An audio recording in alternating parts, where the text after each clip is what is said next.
Blog Talk Radio. Welcome to Last First Date Radio, featuring interviews with experts in dating, relating, and mating in midlife. And now, here's your host, Sandy Weiner. Hello and welcome to Last First Date Radio, the place to be for creating healthy, lasting relationships in midlife. Today, I'm excited to be speaking with naturopathic doctor, therapist, and author Carolin Hauser-Carson about overcoming sexual trauma, 7 steps to healing. And in my 10 years as a certified life and dating coach, I have helped women identify and heal unhealthy patterns from their past and honor and value all the parts of themselves, especially the parts that people told them were too much or not enough. When you show up as the real you in every part of your life, when you stand up for what matters most to you and speak up, especially when it is scary, you will become the woman of value who lives her best life and finds her best partner. Every week I bring you a tip on how to become that woman of value, and this week's tip is step number 16, which is don't make assumptions. How many times have you jumped to a conclusion about somebody when you found out later that you were all wrong? And in fact, last night I was out to dinner with a good friend of mine, and we passed these 2 guys who she knew. They were outside eating at a different restaurant. And they look like, nice 20-something guys, sort of dressed kind of like punky. And she said you would never know by looking at one of those guys, but he's going to medical school. He's this brilliant guy. He's working in a sneaker store right now.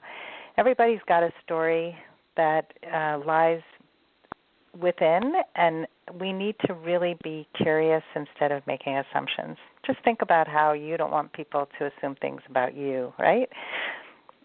So before I bring on my guest, I just wanted to give a little shout-out for my private Facebook group. We have over 2,300, I think we're up to 2,400 women in there. This is a group for single women over 40. We do have some women who are married or in relationships who have found their partners while they were in the group. But this is really a group of positive support. The focus is on being a woman of value throughout your dating life and throughout your life in general. So if you would like to join us, go to Facebook groups and look for Your Last First Date. That's Your Last First Date on Facebook. And now for my guest, Carolin Hauser-Carson. She is a German-trained naturopathic doctor, humanistic psychotherapist, and family constellations facilitator. She's also the author of the books Blossom and The Pleasure IQ. She's an internationally recognized teacher on the subjects of healing and women's empowerment. Woohoo! For almost 2 decades, Carolin combines her knowledge to help women to have love-filled lives that flow with ease and amazing results. Her work is based on the intersection of where the human body and experience meets past and even ancestral trauma, and shows how each individual's authentic and true self is the source of one's own good, a place of unlimited abundance, creativity, courage, and joyful existence. I could not agree with that more. Join me now for episode number 305, What's Next After Me Too? 7 Steps to Sexual Healing. Welcome, Carolin. Thanks for having me. My pleasure. Thank you. Sounds like we're very aligned in many areas. So Let's get started and jump into it and talk about the topic. What is your connection to the Me Too movement? Well, I didn't grow up as a child thinking, when I'm big, I want to be somebody who helps people heal sexually. That was not my childhood dream. But when I turned 10, I started suffering from anorexia and bulimia, and was very sick all throughout my teenage years, basically, until my early 20s, and tried all kinds of things, and nothing would really help me to get better. And then in my early 20s, my mother found a modality called family constellations, and luckily she hadn't given up on me and kept schlepping me to things, including Indian saints and all kinds of other things. Yeah. And so I went and received a constellation session, basically, and within 6 months was completely healed. Wow. And so that kind of happened, and I was at a time in my life where I really didn't know what to do, what to really do with my life. I was still really young and just looking. And I told a friend the story. I told him what had happened, and he said, oh, my God, like, if you have figured out how to heal from this, you have to make this your life's work. And so I spent my entire 20s, when others go to college and party, I went to different retreats and visited different healers and studied to become a naturopathic doctor and humanistic psychotherapist. And so by the time I had my daughter in my late 20s and got married, I really thought I had worked through everything and I was ready to work with people. I had clients at that point. And then with my daughter turning 3, in my early 30s, memories of my childhood sexual abuse came back, and I was really thrown for a hoop. It was really caught me by, it didn't really catch me by surprise, but in some ways it did, because I thought I had worked through everything.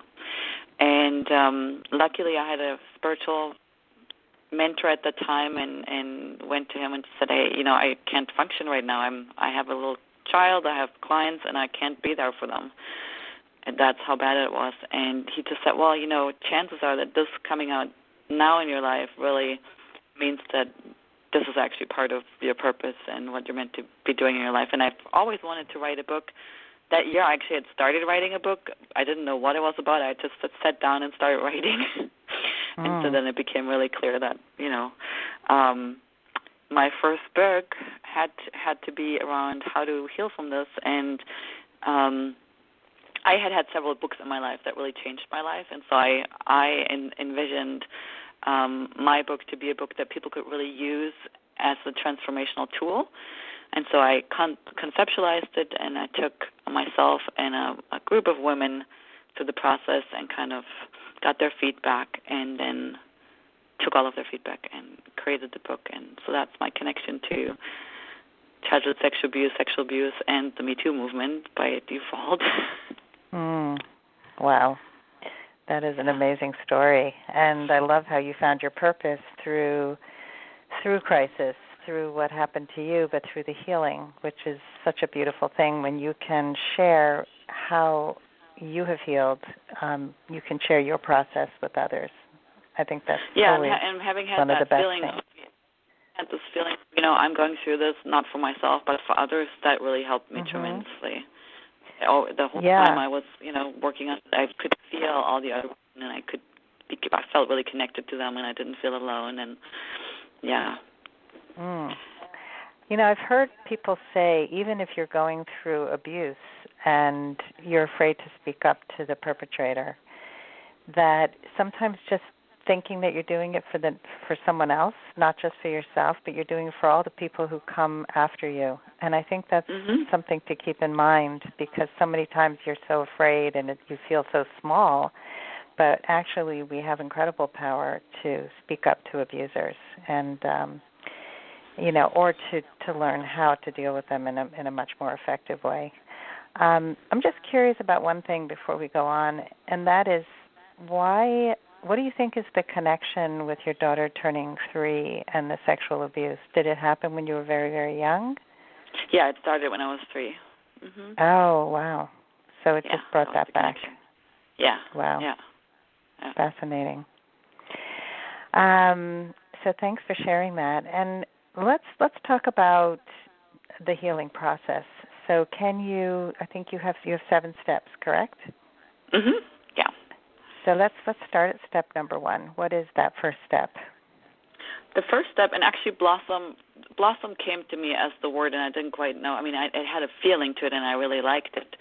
And then once I was working with the material, it actually turned out it's an acronym. So every letter of the word stands for one of the steps. So the first step starts with a B, is bring your mind on board, and it has to do with letting your subconscious know what the journey is about, basically, because when we try to change and we don't have our subconscious on board, there's going to be a lot of resistance, and it makes it much harder to create any kind of change. So the first step is to just do whatever we can so that there's not as much resistance as if we didn't do that. And then, and then the second step, do you want me to just go through the steps? Yeah, let's go through all the steps. Yeah, and then if you want to interrupt me, just interrupt me if you have questions. Okay. I'll pause. L stands for landing within yourself. My approach is very much based on a body-centric approach, so it's not so much psychological or mental health kind of approach. And the healing actually entails learning to be in your body and knowing how to use your body. So landing within yourself is a prerequisite to being able to use your body as a healing tool. And it has a lot to do with really coming back and feeling and sensing and literally being in your body. So very much, body-centric somatic experiencing is one of the modalities that's similar to what I'm doing. I don't know if you've come across that. And then O, the next letter, is for opening to your intuition. Your intuition is the connection to your higher self, and when we are in connection with our higher self, we can never go wrong, right? That's the part that will keep us safe. That's the part that will lead us towards our greater fulfillment, towards fulfilling our purpose. And for most of us, we have disconnected from that part and don't trust ourselves and so forth. So reestablishing that connection is really important just in order to heal the connection and relationship to yourself. And then S, the fourth step, is one of the most, that's the most challenging and I think most misunderstood step, and sometimes I get a lot of flack for it because it has to do with seeing with the eyes of truth and taking responsibility. And a lot of people think when you're to blame, and far from what I mean by saying taking responsibility and seeing with the eyes of truth. It really more has to do with learning how you can step out of a victim position where you feel like this happened to you and you're damaged and there's nothing that you can do about it, into a paradigm where you ask yourself, why would it make sense that I had to go through this experience, right? In my life, it made sense to go through this experience because I wanted to learn about power and I wanted to see how I give away my power and I wanted to learn so I can help other people to reclaim their power, and because we all do it, we all give away our power in one way or another. And so my seeing with the eyes of truth has to do with, for you individually, to look at why would it make sense that I would have planned for this experience in my life, assuming that we all came here because we wanted to have a certain experience, right? And so getting out of the whose fault it was and beyond that and asking questions that really help you and empower you. And not I can understand why people would really give you flack for this one, because I've gotten flack for the same thing. I was once part of a singles forum, and somebody was talking about abuse, and it's like never your fault. Like you never have any responsibility for it at all. And I disagreed, that not that you caused it, but that you played a part in it. And for whatever reason, we learn from like an abusive relationship, an abusive marriage. I'm not talking about when you're 3 years old and you have absolutely no power at all. But you do go through experiences and you learn, like, why did you tolerate a 20-year marriage with somebody who talked down to you the entire time? And and also, even though I was 3, I could have gone to my parents. I could have said something. I mean, I wasn't threatened, or anything like that. I decided to not say anything. I was very confused also, but it is confusing. So I was the one, even though I was 3 years old, I was the one that gave away my power. That was my learning, right? In my journey, it's like, wow, this is how I did it. Like if I had known what I know now, if I had known that I could just go and be safe and talk to people, and that I actually, people wanted to help me, it would have been very different. So, yeah. Have you talked to your parents about it since then? Yeah, I mean, writing the book and Yeah, that's pretty public. That was and also, actually, my brother and my sister-in-law helped me with the book design. So that whole year, and actually, I wrote the book 7 years ago, and it came out 6 years ago. So we had a whole year of family processing, and my grandfather, who is my abuser, he had already passed away, and I've always felt, even though this happened, I've always felt a very close connection with him, and I do know that at this point, I know that we had made a pact and to come together to this world, and he basically had to play the role of the abuser for me to be able to do my work, right? So I know that he's watching from the other side and helping me now and supporting me, and even though he was the bad guy in the whole scenario. Yeah, well, that's part of compassion and forgiveness. I don't know if that's one of the steps, but that's. It's more really to, when you see with eyes of, so for me also meant to see the reason why I didn't say anything is because I knew my grandfather's history. My grandfather had lost both his parents in World War II and was an orphan and alcoholic because of it, right? And so I knew that, even though I was only 3, right? So I just wanted to I would have done anything out of love for him to make it better. Right, and we, as children, we do that. We do it out of a blind love because we think that somehow we can ease the burden if we take it on. And most of this obviously happens subconsciously and not consciously. We do it out of blind. In the constellation world, we call it a blind love. Interesting. Or we sacrifice ourselves and think that will help somebody else not have so much pain. Right. Well, that's a lot of codependency is based on that. Yeah. So then, all right. So let's move on to the next S. Yeah. The fifth step is actually where you learn how to stretch beyond your limit and do the actual integration work, which essentially when trauma happens, it's really more of an energetic impact than a psychological one. It's your body is your house, and it's as if lightning had stricken your house. So any wiring in your house would melt down and just be not usable or work not quite right anymore. And so the healing process is up there, having the lightning, you go into your house, your body, and you find the parts that have melted and need to be mended, and you do need to use your body to do that. And so in the fifth step, based on everything that you've done before, coming to that step, you will be able to actually know how to use your body at that point to do the transformational work. And then the sixth step is called Own All of Who You Are.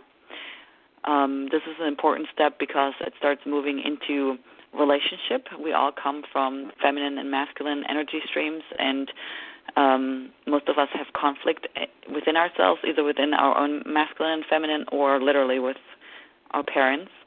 And it's very important to integrate and clean up those relationships so that you can be in harmony and feel good about yourself, and then also have good relationships, because my book, even though it's about healing, it's really about creating a different life for yourself where you feel good, where you can start creating the things that you want, including amazing relationships with good feeling intimacy and success in your work and in your purpose. And then the last step is called Meet the World and Your Beloved in Wholeness, and it's really about how to be different in the world, how to feel safe in the world, and how to really be the person that you came here to be without feeling damaged and all of that. Yeah. So your beloved is your partner. Yes. Okay. So it's like feeling safe in the world with yourself and being the best you can be, or the most expressed, or however you want to explain it, and also being that way with your beloved. Is that what you mean? Mm-hmm. So literally, for people that are in a relationship, at that point, their relationship will be very different, and there's tools that people in a relationship can use, and then also tools if you're single. At that point in the journey, oftentimes people are starting to actually opening up and starting to date again, and it's all around, like, how can you be in your feminine and feel safe and really invite the pleasures of being in a romantic, intimate relationship into your life again, whether you're with somebody or not with somebody. Okay, that makes sense. And this is something I see so often is there's, even without sexual trauma, there's trauma. There's all kinds of traumas that we experience. Yeah. And I think that one of the biggest blocks to love is fear. Well, it is probably the biggest block. And false reasoning for not letting love in. And, doing this healing work is so, so critical. I think that people don't realize the sabotaging that they do. There's somebody in my group who says, I don't really have deal breakers. I don't really have too many. And then every post she has is about, a man has to do this and he has to do that and he can't do this and he can't do that. And I'm like, you are so not conscious of what you're doing here. Mm-hmm. But she's never been married. She's just putting so many blocks and so many hoops that a man has to go through in order to be in her life that she really is going to stay single her whole life unless she's open to healing whatever is blocking her. So it's really, really important work. So if a woman doesn't feel safe with men and she wants to start, and I know several women like this, how can she feel safe again? It really has to do with understanding your brain chemistry. So when trauma happens, your brain basically gets kicked into overdrive and an overprotective drive. And our brain has three parts to it. The lower part, when you put your hand on the neck kind of, that part is the reptilian brain. It's our oldest brain. It's very instinctual. It has to do with our survival. And so when trauma happens, that brain kind of gets put in charge. The problem with that is that it really is only good at surviving and keeping you safe. So that becomes problematic when it's, in terms of relationships, because relationships are not about surviving, they're about thriving. And so in many ways, for you to be able to feel safe, first of all, you have to understand that this happened, and then you need to learn things that will help this part of the brain to calm down and relax so that you can have access to the higher parts of your brain and be in a more relaxed and resourced space. And, again, the body-centered exercises and ways that I'm teaching, they really help you do that. And I do have several free gifts on my website that will help you do that if you want to get started there. And so it's really about learning to help the reptilian brain calm down so that you have access to your wise woman, basically, who knows that she's safe. So there's no more, adrenal response to what happened before. Do you know about EMDR therapy? So that, I had a friend who used to teach EMDR, and I think she still does, and she practices it. And what I found fascinating was that as a therapist, she was working with many rape and incest victims who really, through talk therapy, were not healing. And when she started doing this type of therapy, which for anybody who doesn't know, it's a way of reprocessing the trauma that you've experienced, and it comes in a different way so that you're not reactive anymore. You learn to reprocess. And the healing rate went up tremendously. I mean, it was amazing. The recovery, she did a lot of work with first responders and at hurricane sites, and just helping people who are experiencing trauma in the moment, so that they didn't continue to re-experience the post-traumatic stress disorder. Yeah. All right. So it's the heavy stuff we're talking about here, but this is really important because I think a lot of people feel really stuck, and they feel that if this happened to them, they just, they're doomed. It colors their sexual relationships, colors all their relationships. Everything, Yeah, you become very reactive to people. You start, my whole thing about not making assumptions. I think people who go through this immediately jump to conclusions because it's to keep you safe. Like, oh, that person's dangerous. Nope, stay away. Yeah, and it happens before we are actually conscious of it because the subconscious, the reptilian brain is fast. Mhm. Yeah, and safe is actually not really safe. It keeps you kind of boxed in safe, and it's sort of where all of our saboteurs start out as things that kept us safe. All those things like self-criticism, those are all things that kept us from getting hurt. But it also kept us from finding love and opening up and having intimacy and vulnerability and all the things that are important to having the kind of deep, vibrant life that you want. So it's important to do this work. And just one thing before we go on, I'm not sure if I got the B on the blossom. What was the B again? Bring your mind on board. Okay, that's what I thought. And that's to help reduce resistance. Yes. To change. Okay. Mm-hmm. All right. I would love to hear how you met your husband and soulmate, Paul. I think everybody would love to hear that story. Is this a new husband? Yes. Okay. It's been 2 years. 3? So for me, actually, I had been in many relationships, and also I had been married.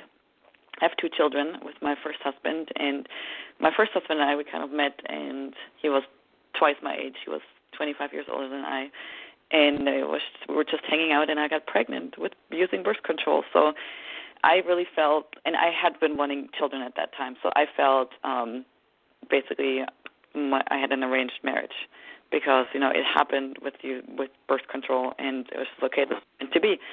And the whole time I felt like there was somebody else, and he was not the one, and that was kind of a theme throughout my life. From when I was 18, I was basically looking for the one, and I was with people, but they were never quite the one. And then through working on myself, I learned that, well, the reason why I was looking for the one is just because I'm not happy with myself, and then I let it go for a little while, but it would just never go away. I went through different phases with it, And then when I after I had my second child, I just really went through a phase where I needed to be honest with myself, and I really had made myself a promise that if I would get married, I would marry out of love, and I hadn't married out of love. So I basically had to end my first marriage and then set out on really finding my soulmate, and then it still took a couple more relationships till I was finally at the point where I was okay. I kept being with people who were, almost a match, but I would still feel like I would still be looking. I would still feel like there's somebody else out there. And, one of them didn't like children, and I still, there were things where a lot of it was good, and then there were a few things that weren't quite right. And so the learning is that I was the one basically settling for less. And so at the end of 2015, I came to a point where I was just done settling, and basically said, okay, for 2016, I'm really going to allow myself all the things I've been putting off for 20 years, which is being with my soulmate, owning a house, and dancing. And so I started with the dancing because obviously that was more in my power, and I had enough energy to take photos, do photos, and put them up on Match.com, but I did not have it in me to actually even look for people on Match because I've had a couple really not so good experience with Match.com. And then within a week, Paul basically found me on Match.com. And the interesting thing to know was because I was so clear that it had to be, the one for me. So I said in my Match profile, I said, I'm looking for my divine partner because that's really who I wanted to be with. And the little voice inside of me said, oh, my God, you're crazy. Everybody's going to judge you and think you're like a lunatic or a woohoo person. And I got no response, for like a week. And then the only response I got was from Paul. And he said, oh, I think it's really curious or interesting that you think a partner could be divine. And then we started texting and had our first date within like a few days and have been together ever since. And so what I want to tell everybody, if you have this feeling that the one is out there for you, is actually true. the moment I met him, the feeling that went away. You know, it was like, oh, here he is. No wonder I've been looking all my life. I've been actually looking for a certain person, him. You know, our souls were already connected, and he, you know, for him it's the same way. He's been looking for 20 years too. Wow, so, yeah, it's a great story. Yeah, so well, don't give I up have on to your say, dreams.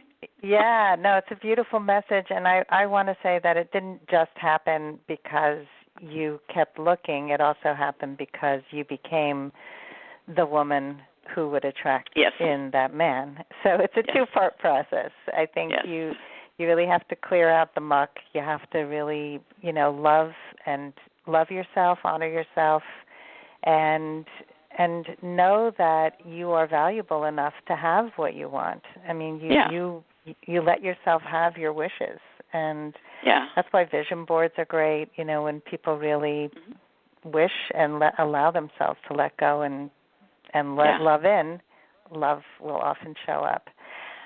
Well, that's a great place to end today, and I'm really happy for you that you found each other. And it's just important because so many people have given up hope. So thank you for helping people believe in love again. And I know that you have some gifts on your website, so can you just let everybody know what those, you mentioned it before, but just let people know what your website is and what they can find there. Yeah, my website is womenintheflow.com, womenintheflow.com. And the two free gifts that I have a pleasure IQ quiz. So basically, I help people to allow themselves pleasure in all areas of their life, and the ability to do so, your ability to do so is indicated by an IQ. So there's a test that you can take to see where you are in terms of your pleasure IQ and your ability to do so.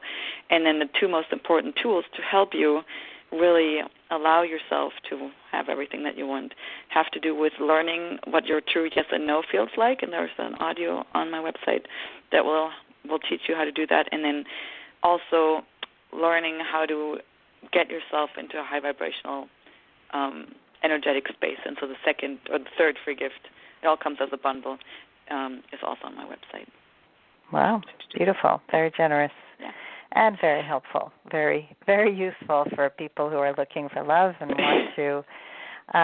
want to really just get centered in their bodies and learn to trust their intuition, all the things that you stand for, which is really wonderful. So thank you so much, Carolin, for being on my show today and for doing this really important work out in the world. Thanks for having me. My pleasure. And thank you, everybody, for listening. If you love this show, please go over to iTunes, leave us a review, subscribe. It really helps our show get more popular and reach more people. So thank you so much, and I hope that you all go on your last first date very soon. Have a great day.